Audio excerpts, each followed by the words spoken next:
Obrana tvrdi da je prvostupanjsko vijeće unosi opasan presedan u međunarodno ratno i humanitarno pravo sa pravilom od 200 metara, jer ako se to pravilo primjenjuje na topništvo s kakvim je raspolagala Hrvatska vojska 95. godine, kako se onda pravilo treba primjenjivati na suvremeno ratovanje i na vojne sile koje imaju puno preciznije oružje. Oni tvrde da je to nerealno, da je to neprovedivo i da zapravo na taj način podriva same temelje ratnog i humanitarnog prava.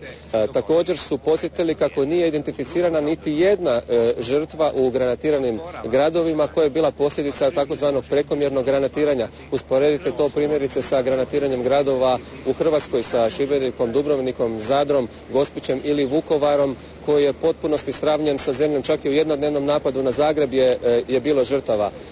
To je izazvalo, ja bih rekao, čak skandaloznu repliku tužitelja Stringera, koji je rekao kako njihov cilj nije ni bilo utvrditi postojanje civilnih žrtava, nego samo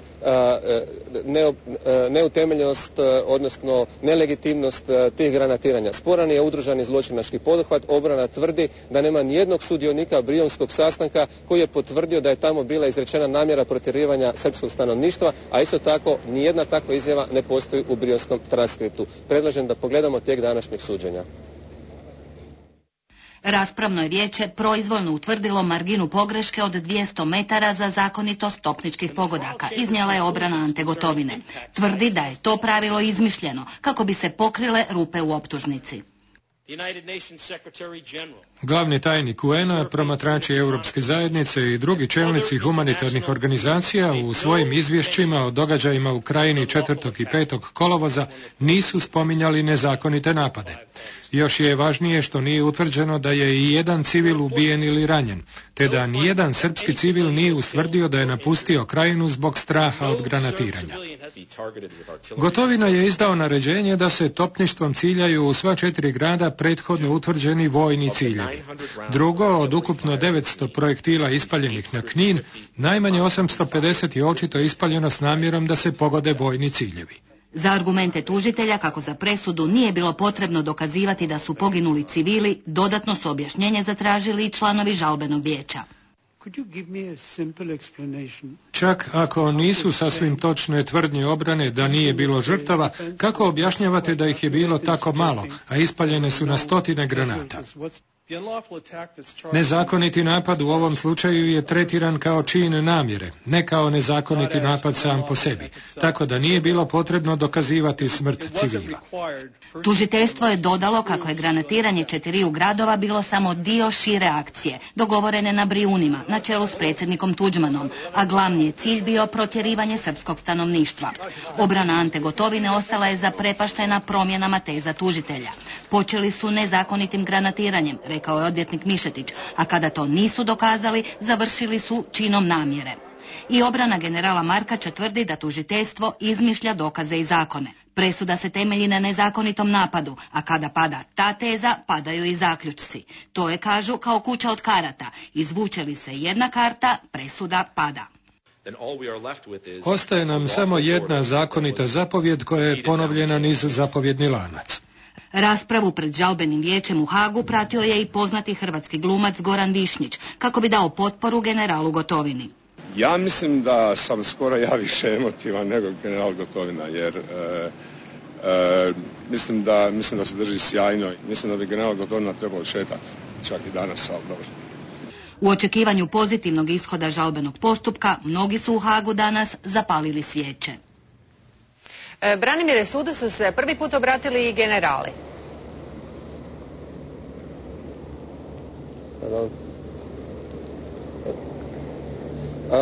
Ispričavam se. Da, to je bio, obraćanje generala bio je emotivni i inače da se nije mogla očekivati pravomoćna presuda danas. To je bio vrhunac današnjeg suđenja. Generali Gotovina i Markač nikad nisu puno istupali u javnosti, a od snimke brijunskih transkripta, od snimki uhićenja i nekoliko kurtoaznih rečenica koje smo čuli ovdje u sudnici, svi su imali taj trenutak, pa poslušajmo. Kao čovjek, dakako, duboko žalim zbog svih onih koji su izgubili živote ili ostali bez domova nakon završetka operacije Oluja. no ne mogu odgovarati za ono što su drugi možda učinili ili propustili učiniti dok sam se ja borio i vodio operacije u Bosni. Tijekom operacije Oluja borili smo se na život i smrt protiv vojne sile kako bismo oslobodili svoju zemlju, pri čemu sam nastojao zaštititi živote svojih vojnika i civila. Ne tvrdim da sam bio nepogrešiv i nadam se da to neće biti mjerilo po kojem ćete me suditi. Ako sam u životu griješio, a jedna je od mojih grešaka i to što se nisam predao ovome sudu, budite uvjereni da sam prvi koji zbog tih grešaka žali. No, čak i ako zaključite da sam donosio pogrešne odluke, nećete ustanoviti da sam ikad želio ili pristao na to da bilo koji čovjek, bilo civil ili vojnik treba stradati, da ga treba zlostavljati ili mu uskratiti ljudska prava stoga što je Srbin ili pripadnik neke druge skupine, a ne moje. Znam da su moji postupci tijekom operacije Oluja bili ispravni i zadovoljan sam što zapovjedi koje sam izdavao tome svjedoče. Stoga, časni sude, ne tražim od vas nikakve usluge i ništa više od onog što su moji branitelji već zatražili u moje ime. Uvjeren sam da su moji postupci bili postupci časnog i savjesnog vojnog časnika, koji je uvijek nastojao učiniti sve što je u njegovoj moći uprkos najtežim okolnostima. Ne tražim ništa drugo nego da ovo časno vijeće naprosto sagleda moje postupke u tom kontekstu. I s tim ću biti zadovoljan. Časni sude, hvala za pozornost.